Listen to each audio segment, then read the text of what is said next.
This right here is for all parents, especially you mothers. I know a lot of mothers will do anything they can to try to protect their children, do everything they can to try to help them. But there's times when you can't help everybody. This right here was Margaret DeFore. She's from Knoxville, Tennessee. She recently moved to Polk County, Florida to try to get help for her son. Her son is a monster, and his name is Gibson Nash. The reason she moved to Florida because she wanted to get help for her son because he has bipolar schizophrenia. Well, while she was in Knoxville, there were several times when he tried to hurt her. Several times. On one instance, he tried to attack her with a knife. And the only reason he didn't hurt her was because she agreed to go to a smoke shop in order to get him a vape. And while she was there, she locked herself into a back room, called the police, had him arrested. Well, Miss Margaret is no longer here because he took her life. He stole it.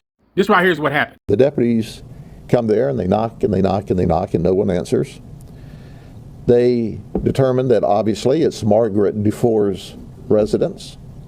Registered, that's who the vehicle's registered to, and they do some more research and call the hospital and they said no, she's not working today. So by now it's about 12 o'clock in the afternoon.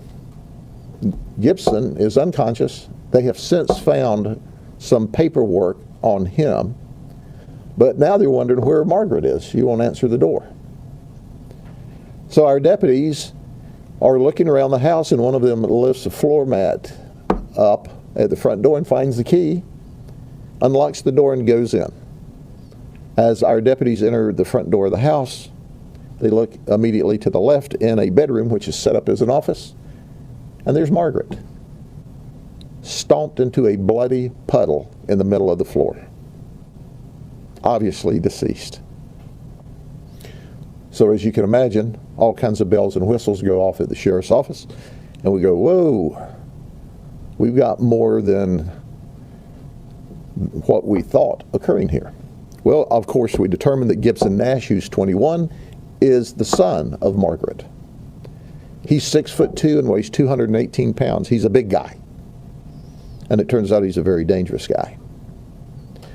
So our detectives start the investigation, and we learn that the reason she has just moved from Knoxville was to try to get Gibson Nash more help because he's apparently bipolar, he's schizophrenic, he may be autistic, and she wanted to get into the state of Florida. She thought there would be better mental health help and to get him away from the environment. You see, he was well known to the Knoxville law enforcement authorities. On several occasions, there was 911 calls, and Gibson had been arrested up there.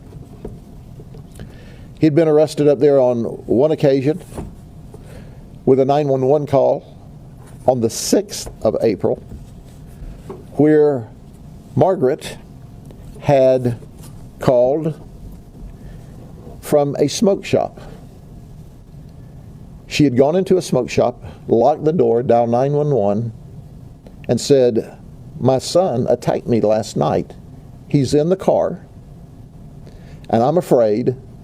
I'm locked in the smoke shop. He assaulted me this morning. The only way I got him to calm down was I agreed to come to the smoke and vape shop. Law enforcement arrived and found out that he had, in fact, threatened her with a knife on the night of the 5th. So they arrested him. He got out of jail in Knoxville. Then there was another disturbance on April 29th where he pulled a knife on his mother and threatened her again and said, you know what will happen. And this was over not being able to play on the Xbox. So he threatened to kill her again.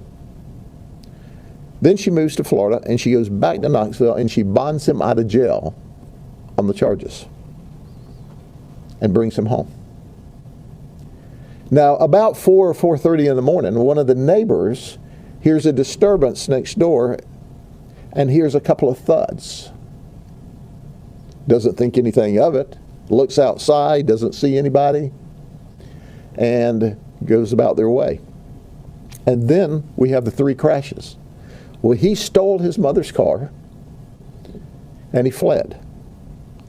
And when he had the 3rd crash, he was unconscious. Well, we learn after he gets to the hospital in a series of tests, he's in liver failure. He apparently has overdosed on Tylenol. So Lakeland Regional transfers him to Tampa General. He's unconscious all of this time. They do an evaluation. He starts to improve. They send him back to Lakeland Regional. We take his clothes and his shoes, where there's blood all over them, and send that to a lab and receive DNA results that it is, in fact, Gibson's mother's blood all over his shoes. The medical examiner says she died from blunt force injury, from a beating, and from being strangled to death.